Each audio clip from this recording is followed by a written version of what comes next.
आज की कहानी। दीदी आपका शुक्रिया। मनु, सारे कपड़े रख लिए ना तुमने? और गहने भी अच्छे से रख लो, किसी चीज की कोई कमी ना रहे। मेरी बीवी बिल्कुल परी की तरह दिखनी चाहिए शादी में। राजीव ने मानवी से कहा। मानवी अपनी सगी मौसी के इकलौते लड़के की शादी में शामिल होने जा रही थी। बहुत खुश थी। आखिर उसके बचपन के भाई से बढ़कर दोस्त की शादी होने जा रही थी। राहुल और मानवी बहुत ही क्लोज थे। कजिन नहीं, सगे भाई बहन लगते वो। राहुल मानवी को बड़ी दीदी के रूप में देखता और बहुत चाहता उसे। मानवी का कोई भाई नहीं था और ना ही राहुल की कोई बहन। दोनों ने एक दूसरे से भाई बहन की कमी पूरी की। मानवी की शादी में जितनी रस्म भाई को करनी थी, वो पूरी रस्म राहुल ने बहुत अच्छे से निभाई। और आज 1 साल बाद वो राहुल की शादी में शामिल होने जा रही थी। राहुल एक सर्जन था, सरकारी नौकरी थी और खुद की बड़ी सी क्लिनिक। शादी के लिए बहुत सारी लड़कियों को देखा गया और रिजेक्ट किया गया। राहुल दिखने में बहुत सुंदर था, तो लड़की भी वैसी ही ढूंढ रहे थे राहुल के घरवाले। लेकिन कोई ना कोई कमी रह जाती। लड़की या तो गोरी ना होती, या डॉक्टर ना होती, या फिर मानवी के मौसा जी को दहेज उनके मन मुताबिक ना मिलता। लेकिन फिर अचानक ही राहुल की शादी तय हो गई। मानवी को एक झटका सा लगा। राहुल ने कभी जिक्र नहीं किया, ना ही मौसी ने। लड़की का नाम शुभांगी था। उसकी फोटो व्हाट्सएप की गई। मानवी देख के पूरी शॉक्ड हो गई। ना ही गोरी और सुंदर थी जैसा कि वो लोग ढूंढ रहे थे, और ना ही डॉक्टर थी। बीएससी किया था उसने और इंग्लिश में एमए कर रही थी। मानवी ने राहुल से इस बारे में बात करना चाहा, लेकिन राहुल ना उसका फोन उठाता, ना ही मैसेज का जवाब देता। मानवी कुछ परेशान थी राहुल को लेके। फिर पति राजीव ने समझाया कि इतने जल्दी शादी फिक्स हो गई है तो सब तैयारी में व्यस्त होंगे। मानवी ने भी खुद को यही समझाया। मौसी जी ने कार्ड भेज भी दिया और व्हाट्सएप कर बेटी और दामाद को आने को कहा। शादी के 2 दिन पहले ही वो लोग पहुंच गए। स्टेशन लेने आए थे मौसा और मौसी जी। मानवी ने देखा कि सामने में ब्रांडेड कार खड़ी थी, लगभग 25 लाख की थी। अरे वाह मौसा जी, आपने कार ले ली और मुझे बताया भी नहीं। बधाई आपको कार की और बहू की। मानवी के अचानक इस सवाल से दोनों चुप थे। कोई कुछ नहीं बोला। मौसा जी ने धन्यवाद कहकर बात रफा दफा कर दी। मानवी की मौसी ने बेटी दामाद के पैर छुए और दोनों घर आ गए। मौसी जी, दूल्हे राजा कहाँ हैं हमारे? बताइए जरा। हमारी आंखें तो तरस गई उसे देखने को। बेटा वो अपने कमरे में है, तबीयत कुछ ठीक नहीं है तो आराम कर रहा है। मौसी जी, बातों में एक दर्द छिपा हुआ था जिसे मानवी और राजीव दोनों ही महसूस कर रहे थे, लेकिन कुछ कह नहीं पा रहे थे क्योंकि शादी का माहौल था। रिश्तेदार हर जगह मौजूद थे। इन्हीं सब के चलते मानवी ने पूछना उचित नहीं समझा। मौसी जी, एक बार मैं मिल के आती हूँ राहुल से, कहकर मानवी ऊपर राहुल के कमरे में गई। कमरा खटखटाया। राहुल ने दरवाजा खोला। अरे दीदी, आप कैसी हैं? राहुल ने मानवी के पैर छुए। मानवी ने खुश रहो कहकर उसे गले लगा लिया। मैं ठीक हूँ राहुल, तुम कैसे हो? कितना कॉल किया, कितने मैसेज किए, तुमने जवाब ही नहीं दिया। मैं तो थक गई इंतजार करते करते। लगता है शुभू के साथ लगे रहते हो, मानवी ने उसे छेड़ते हुए कहा। लेकिन राहुल ने कोई उत्तर नहीं दिया।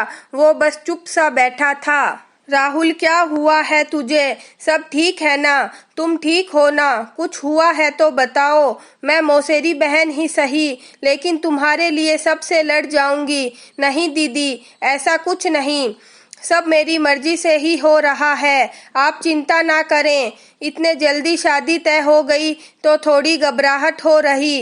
राहुल ने एक फेक स्माइल की। अरे साले साहब, आप चिंता ना करें। आपकी बहन से शादी के समय हमें भी यही फीलिंग आई थी, लेकिन अब लगता है कि मानवी से अच्छा जीवन साथी कोई नहीं हो सकता था मेरे लिए। राजीव ने राहुल को हंसाने की कोशिश की, लेकिन राहुल के चेहरे पर खुशी का कोई भाव नहीं था। शादी का दिन भी आ गया और बड़े धूमधाम से राहुल की शादी शुभांगी से हो गई। शादी के दौरान मानवी ने बहुत कुछ नोटिस किया। मौसाजी का रौबदार व्यक्तित्व, मौसी को बार बार डांटना, राहुल से पूरे समय चिढ़े रहना। मानवी ने बहुत बार मौसी और राहुल से पूछने की कोशिश की, लेकिन किसी ने कुछ नहीं कहा। शुभांगी बहू बन के आ गई। मुंह दिखाई की रस्म हुई। मानवी ने सोने की अंगूठी और कान के टॉप्स उसे गिफ्ट दिए। राहुल को 1100 रुपए का लिफाफा पकड़ाया। शुभांगी ने मानवी के पैर छुए और मानवी ने वेलकम होम कह के उसे गले लगा लिया। शुभांगी बहुत खुश थी। मौसाजी बहुत खातिरदारी कर रहे थे शुभांगी की, जबकि राहुल और मौसी के चेहरे अब भी मुरझाए हुए थे। शुभांगी का स्वभाव बहुत अच्छा था। बच्ची सी थी वो, बिल्कुल साफ दिल। आखिर सिर्फ 24 साल की थी वो। बचपना बहुत था, लेकिन दिल जीतना उसे खूब आता।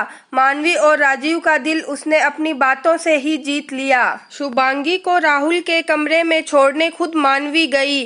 वहां जाकर देखा तो राहुल लैपटॉप पर लगा हुआ था। मानवी और राजीव ने जो बिस्तर फूलों से सजाया था वो डस्टबिन में पड़ा था। फूलों की झालर भी जमीन पर फीकी पड़ी थी। मानवी और शुभांगी दोनों के चेहरे के रंग उड़ गए। मानवी बोलने ही वाली थी कि राजीव ने उसे रोक लिया। वो शुभांगी को छोड़ अपने कमरे में आ गए, लेकिन रात 12 बजे तक उसके मन ढेरों सवाल चल रहे थे। नींद उसकी आंखों से कोसों दूर थी। सुबह हो चुकी थी। मानवी और राजीव की शाम की टिकट थी। उनको आज निकलना था। मानवी ने सोच लिया था कि आज वो राहुल से बात करेगी, सब क्लियर करके रहेगी। वो उनके कमरे के बाहर पहुंची ही थी कि एक थप्पड़ की आवाज अचानक मानवी के कानों में गूंज उठी। वो सिहर उठी। पास जाकर देखा तो मौसाजी ने राहुल को थप्पड़ जड़ दिया था। उसको वहां देख के मौसाजी निकल लिए। राहुल रोता हुआ मानवी के गले लग गया। राजीव ने भी वही सब देखा। दोनों ही राहुल को संभाल रहे थे। राहुल, क्या बात है? मैं तुम्हारी बहन हूँ, बताओ, क्या ये शादी तुम्हारी मर्जी से नहीं हुई? क्या तुम खुश नहीं हो? बोलो राहुल, इससे पहले कि बहुत देर हो जाए। दीदी, मैं शादी नहीं करना चाहता था। मेरी लाइफ में कोई और लड़की थी, उससे मैं बहुत प्यार करता था। पापा को जब पता चला कि मैं नीलम को चाहता हूँ तो वो उससे मिलने गए हमारे साथ। वहाँ उन्होंने 30 लाख की डिमांड की, जो कि वो पूरी नहीं कर सकते थे। उन्होंने वहीं मना कर दिया। घर आकर मेरा और पापा का खूब झगड़ा हुआ। पापा ने मुझ पर कई बार हाथ उठाया। मुद्दा ये नहीं था कि उन्होंने मेरी पसंद को नकार दिया, मुद्दा ये था कि उनको दहेज चाहिए था। फिर आखिर में वो चूहे मारने की दवा खा लिए। हमें उन्हें हॉस्पिटल में एडमिट करना पड़ा। उनका इलाज मैंने खुद किया। तब पापा ने कहा, या तो मेरी जिंदगी चुन लो या उस लड़की को। शादी तो तुम्हें मेरी पसंद से करनी पड़ेगी। फिर शुभांगी का रिश्ता आया। 40 लाख दिया उन्होंने। एक कार भी दी जो कि बाहर खड़ी है। पापा को दहेज तो मिल गया दीदी, लेकिन मेरे दिल तक अब वो कभी नहीं पहुंच पाएंगे। चारों तरफ सन्नाटा था। राजीव और मानवी दोनों ही चुप थे। दोनों को समझ नहीं आ रहा था कि वो क्या कहें। और मौसी जी, क्या उन्होंने रोकने की कोशिश नहीं की? दीदी, माँ की कोई इज्जत है इस घर में? माँ को बस फोटो दिखाया गया और कह दिया कि बस यही लड़की आएगी इस घर में। पापा ने तो उनको भी नहीं छोड़ा मारने पीटने में। राहुल, तुमने क्यों बर्दाश्त किया इतना? क्या गलत के खिलाफ आवाज उठाने की हिम्मत नहीं थी तुम में? क्यों दहेज के लिए 2 लड़कियों की जिंदगी बर्बाद होने दी? तुम इतना डर के कब तक जियोगे?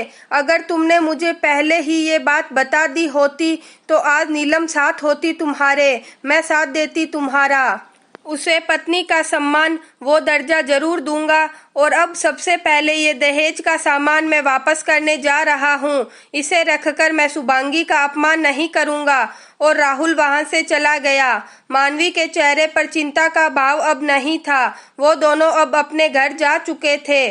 कुछ समय बीत गया और एक दिन अचानक ही शुभांगी का फोन मानवी के पास आया।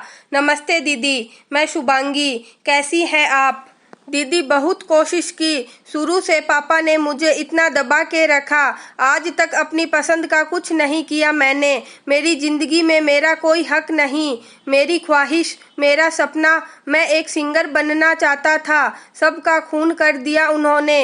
हीन भावना ने मुझे घेर लिया, आत्मविश्वास मर गया, जिसे पापा ने ही मार डाला। क्या आपने शुरू से नहीं देखा मुझे, किस तरह पापा की कही बातें पत्थर की लकीर बन जाती थी। पिंजरा है दीदी ये घर, जहाँ मैं एक कैदी हूँ, एक सजा काट रहा हूँ उम्र कैद का। तुम्हारे जीजाजी ठीक कह रहे हैं राहुल, शुभांगी से इन सब का क्या वास्ता। क्या तुम उसके सपने पूरे नहीं करोगे? मैं तुम्हें यही कहूंगी कि अब गलत के खिलाफ आवाज उठाओ। अन्याय सहन करने वाला ही सबसे बड़ा मुजरिम होता है। आप सही कह रही है दीदी, प्यार पता नहीं कब होगा उससे। नीलम को भूलने में समय लगेगा, लेकिन उसका दोस्त बनकर उसका साथ जरूर दूंगा। राहुल, तुम्हें अब अपने लिए खड़ा होना होगा। जो हो गया हम बदल नहीं सकते, लेकिन शुभांगी उस बेचारी का क्या कसूर है? उसने तो कोई गलती नहीं की, उसे किस बात की सजा दे रहे हो? शादी तो हो गई है, अब तुम्हें उसे पत्नी का दर्जा, उसका सम्मान देना होगा। कल जिस तरह तुमने व्यवहार किया, क्या वो सही था? हर लड़की शादी के बाद अपने पति के साथ पूरी जिंदगी खुशी खुशी रहना चाहती है। तुमने तो शुरू में ही उसे इतने गम दे दिए कि उसे भूलने में ना जाने कितना समय लगेगा। अचानक ही राजीव बीच में बोल पड़ा।